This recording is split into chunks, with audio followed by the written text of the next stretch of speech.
don't have to introduce myself now. I am actually here to introduce someone very special, though, who doesn't need an introduction, but he asked me to do this anyway. Mark Armstrong, our fearless leader. 5 years ago, we were all stuck indoors and terrified, and Mark pulled us all together and said, hey, we don't all have to be lonely and not working. How about we throw this thing together?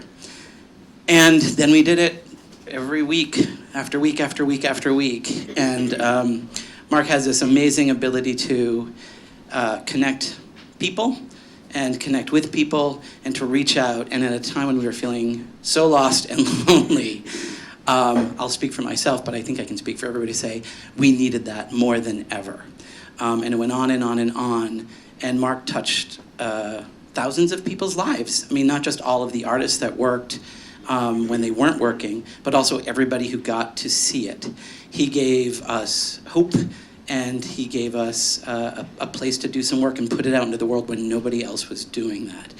I just want to thank Mark and the 24-Hour Place for everything they did for all of us, but also the audiences that needed something to look at that time. Hi, Mark. You sweet, sweet man.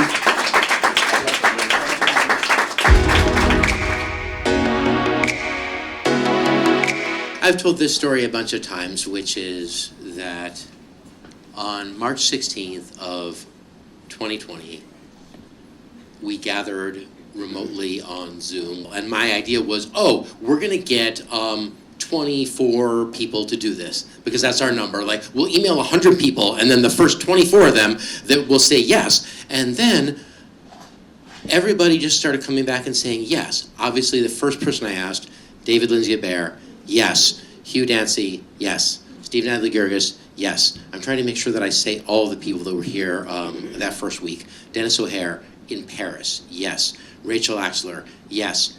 We didn't know how long this was going to be going on. We thought it was going to be happening for 2 weeks. And our whole thing with the 24-Hour Plays is we always do our show. Hurricane Sandy happens, we do our show. The September 11th attacks happen, we do our show. The election of 2016, we did our show 6 days after the election. That is part of our work, which is to sort of, in the parlance of Renoir, be of our time and work with what we see.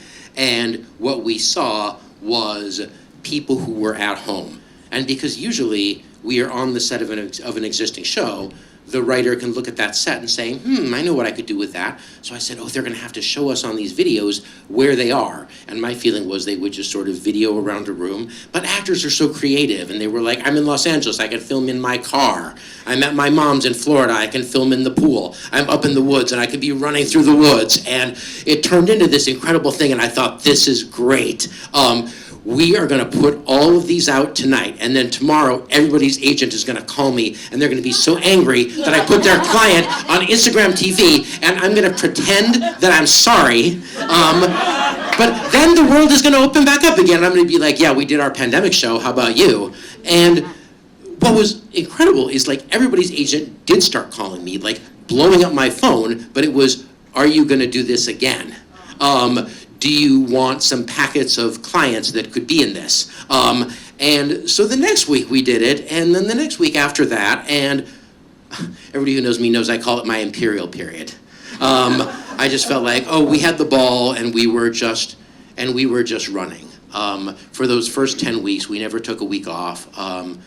Over the course of the pandemic, we brought together over 1,000 artists, created 600 new pieces, and it was wonderful. And one of the things that I learned about the 24-Hour Plays organization is a belief about the work that I had that changed. I sort of I'd come up in the 24-Hour Plays as a director and sort of learned, people don't want the 24-Hour Plays to happen so often, like it'll somehow lose its specialness. And that was not my experience of working this way during the pandemic. My experience was there were so many people, writers and actors and directors and audience members and people who wanted to participate in what we do. And what was wonderful about that period was being able to say yes to people, being able to say yes to so many people people ask me about my other artistic life. Do I want to do other things? And there are a lot of great organizations out there. But what I love about my job at the 24 Hour Plays, and why I just couldn't imagine my world without it, is getting to say yes to people. I feel like there are so many people out there whose job it is to say no to people. And I have the best job, which is that I get to say yes to people. And during the whole first year of the pandemic, it was yes, yes, yes, yes. And as we've returned to in-person shows, the world came back in all of its wonderful in-person glory. I still think about just seeing all of you, and I don't take for granted being in physical space at all. And this work that we did slowed, and then it slowed to a trickle, and then eventually, like everyone else, we focused on our in-person performances and left this behind. And I thought, okay, if I've turned back into a pumpkin, I had a really great run, and I love doing our live shows. But the thing that I miss about this work is being able to say yes to people at scale. And that requires a different organizational capacity in the in-person space than the 24 Hour Plays has. So for all of you who are supporters of the 24 Hour Plays, thank you so much. My goal, really, I think the defining work of my career is to leave the 24 Hour Plays in a strong enough position, generationally speaking, that it will have the capacity to keep saying yes to people. I don't want to go back to the pre-pandemic days of a show here and a show there and wishing everybody happy birthday on Facebook in between.